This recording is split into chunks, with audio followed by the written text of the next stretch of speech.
You know what trips up millions of people every single year? It's not really the forms, it's the dates. So today we are going to decode the entire 2026 tax calendar. This is your clear official guide to every key federal deadline. Let's jump right in. Ever feel like you're just lost in a sea of tax deadlines? I mean, you've got your personal taxes, then there are business filings, extensions, payments. It can feel like a total maze. And look, that confusion is super common, but it really doesn't have to be your reality. So, what if you had the official playbook? That's exactly what we're doing here. We're going to cut through all that noise and give you a straightforward guide to the entire year, all based on the official federal due dates. By the end of this, you are going to have the clarity you've been looking for. All right, so where do we even begin? Let's start with the deadlines that affect most of us. Personal tax filings. This covers individuals, families, and yep, even non-resident aliens who have to file in the U.S. Now, the great thing about personal filings is how consistent they are. Whether you're filing a standard Form 1040, a non-resident 1040-NR, a gift tax return, or even that F-bar for foreign bank accounts, the calendar is pretty simple.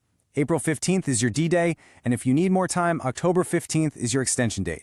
It's a clean, easy pattern to remember.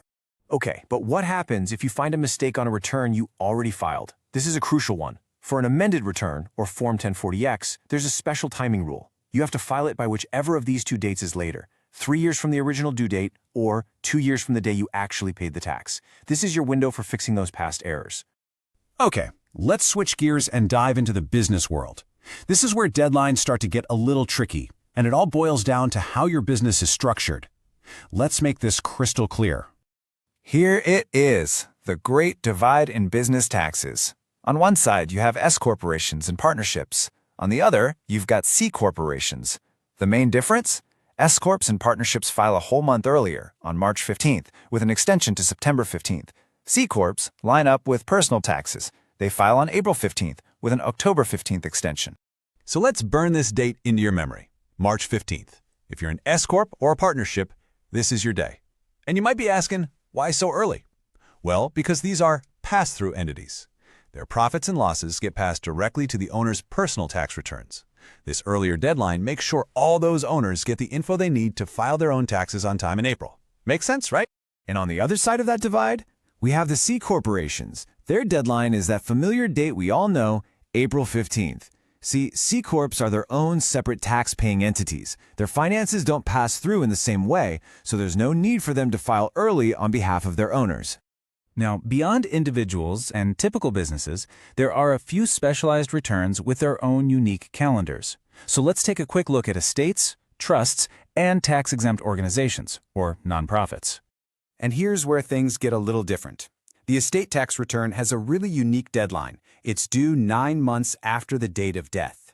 But the income tax returns for estates and trusts, they follow that familiar April 15th rule. And nonprofits, they actually get an extra month. Their deadline is May 15th. Okay, we've covered the what and the when, but now we're at what I think is the most critical part of this entire breakdown, the 2 golden rules of filing. These apply to absolutely everyone, and trust me, ignoring them can be really costly. Listen up, because this is probably the single biggest misunderstanding in the world of taxes.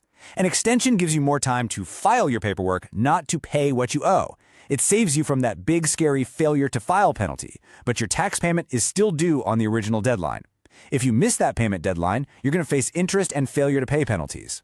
So here are the 2 rules to live by. Rule number 1, say it with me, an extension to file is not an extension to pay. Your payment is still due. And rule number 2 is a nice little bit of grace. If a deadline happens to fall on a weekend or a holiday, you get a break. The due date automatically shifts to the very next business day.